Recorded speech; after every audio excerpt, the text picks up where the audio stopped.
Good morning, guys. Welcome to another episode of Clangin and Bangin with Mikey, episode 69, man.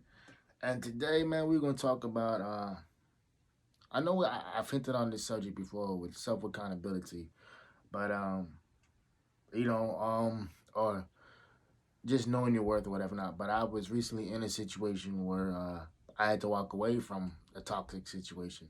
And no, she wasn't a toxic one. We were both toxic for each other. Um yeah, and so that's the case. I had to walk away from that. I had to,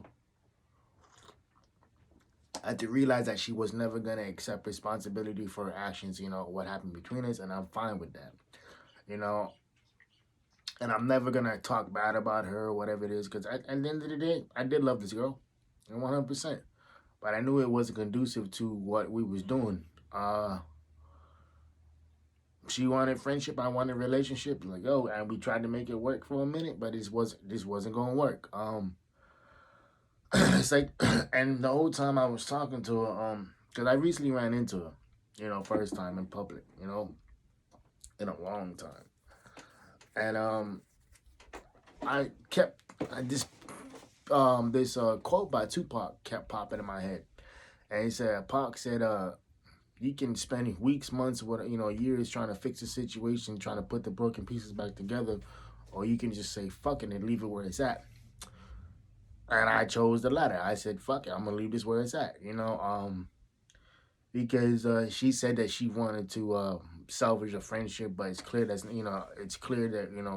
with us it's never going to happen. And it's true because I remember we was texting back and forth and we was joking about how we're like Kim and Kanye, and I said, oh well, how about you do a Zelda and you can come lock me down. And she knows she knows I rap and I make music, everything like that too, right? And so she goes, well, you're already writing tracks about me, so and she sent a couple like flirty faces, the emojis, and yeah, and then she goes, well, I think she said, well, I guess we're still friends because the communication hasn't stopped, and I'm like, I wish you wouldn't have said that, I wish you would have just left it at the, you know, I wish you would have just left it at the writing tracks and whatnot, and the flirtatious thing, because I would have been cool with that. And but I responded to all, because it was like three separate text messages, right? I responded to all of them, and I said like, look, ma, the communication hasn't stopped because none of us want, both of us don't want it to stop.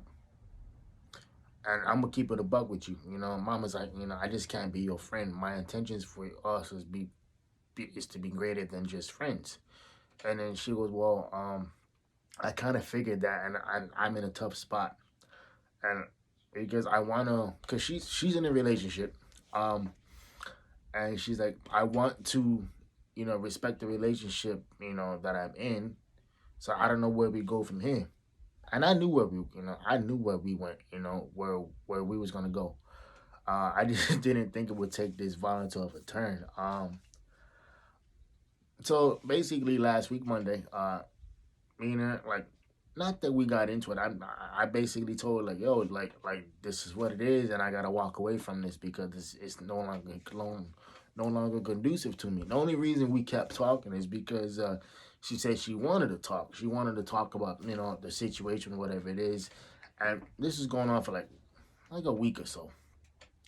And it kind of dawned on me after a few days. I was like, bro, she don't want to talk to you. She just want to make sure that the safety net doesn't leave. And my nigga, you the safety net. And so I said what I said, and and I never really dug into it real bad, but I dug into it a little bit, and I said like, yo, you have problems with self accountability. You don't take responsibility for your actions unless that's the last card you have, you know, and that's just who you are, you know.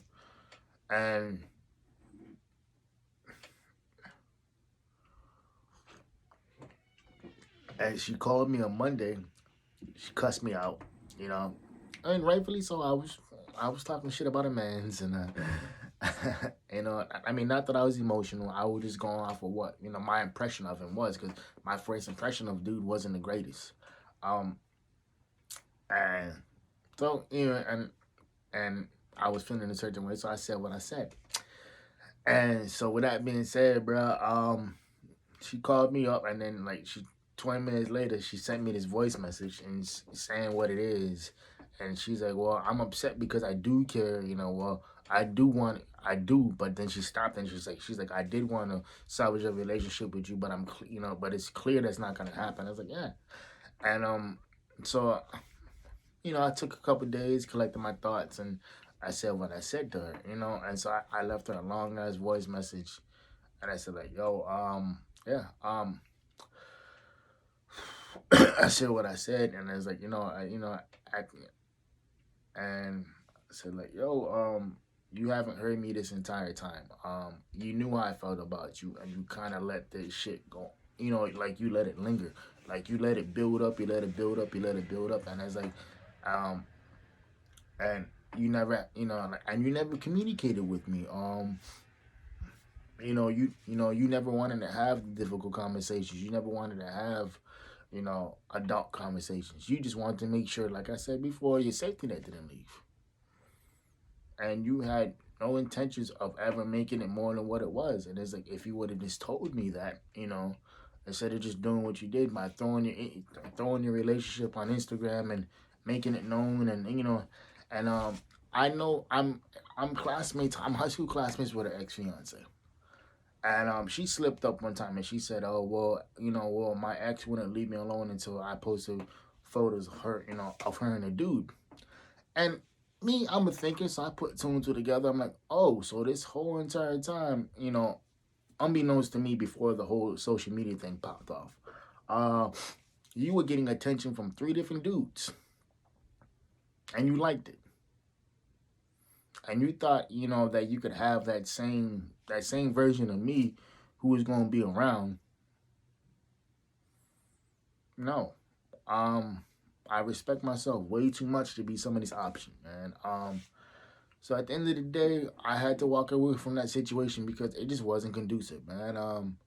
We went from talking 16 hours a day to nothing. And last week Friday was a bodybuilding show, right? And I didn't compete this year because obviously I wasn't not in contest shape. But I knew I was gonna run into it because one of her friends was competing. And so we did all that, and everybody I know I'm cool with, and so we dapped up, we hugged, whatever it is. And when I was leaving, I was telling everybody bye, I gave them hugs, whatever not. And so I seen her, and so the only thing I said is like, all right, Jay, bye, goodbye. And then she goes, like, she kind of raised her eyebrows like this. She was like, and then she's like, but I could see the pain on her face. And then she was like, bye, Mikey. But I could see that she was, you know, going through it, emotionally, because she knew that she lost a good dude. She knew that she lost a genuine friendship that, with somebody who was always gonna have her best interest at heart.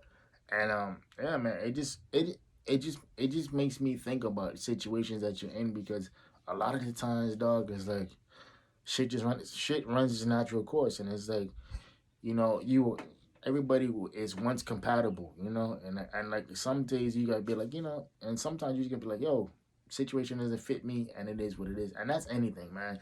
That's a friendship, a relationship, the job, the location, it doesn't matter. um and another thing I want to talk hit on is Dwayne Haskins, dog. Dwayne Haskins, man, Adam Scheffner, you got to do better, bro. um You got to do better. I mean, you could have highlighted the fact that this man was a Heisman, trophy finalist. He was all this, all that at Ohio State, and boom, boom, boom, boom, boom. But he chose to focus on his negatives. He chose to focus on the fact that, like, how he struggled at Washington, and like you forget to mention that he was, you know, 21, 22-year-old kid, with just, with a boatload of money, and like in the middle of a pandemic, and he just wanted to have fun, and there's nothing wrong with that. But you got to do better. You literally have colleagues who played with the dude. You could have asked them for a different perspective, but you didn't. But you decided to tweet it out, man. And that's bad, bro. That's just horrible journalism. Yeah. And the last thing I'm gonna point on, man. One of my partners, one of my good friends. Um, he was at his mom's house helping to barbecue and whatnot, right? And this elderly neighbor, uh, day before he died, he goes, hey man, I'm gonna need you to come in with you and like come over and drop me off some of them ribs. He's like, all right man, I got you. So he's smoking the ribs and he's getting like getting the food ready and right, and whatnot, right? He doing all that, and then he sees a fire department and the ambulance come up right through the complex, and he didn't think nothing of it because it's like, yo, he's like, yeah, listen, the smoke alarm ain't going off, and I didn't set nothing on fire, so we straight, bro. It was his neighbor. Uh, he died, and and it's crazy because it's like he was like, yo, I was literally just talking to dude yesterday at 5 o'clock, you know. And I literally just told him, I was like, yo, I'm gonna bring you over the food, after I get done cooking. All right, bet. And it just puts shit into perspective, man. It's like I said in my last episode. One of my friends' partner, one of my good friends' dad just died. He died in February, and I found out a couple weeks ago. And so yeah, with that being said, bro, you don't know when your last day is gonna be. So I thought about a whole interaction with Shorty, whatever it is, and it's like, yo, like, what if I got into a car accident with you, or what if she got into a car accident and didn't make it? That's the last time we was gonna talk. You know what I mean? So, but as much as I want to reach out to her, and just say that I'm sorry for the situation and like how it played out, I gotta respect my boundaries because I did tell her like, yo, this is the last time you're gonna hear from me, and I gotta respect those boundaries for myself. I can't keep going back into a situation like that and expecting a different result and expecting somebody to understand me, cause you don't. Like she doesn't. And at the end of the day,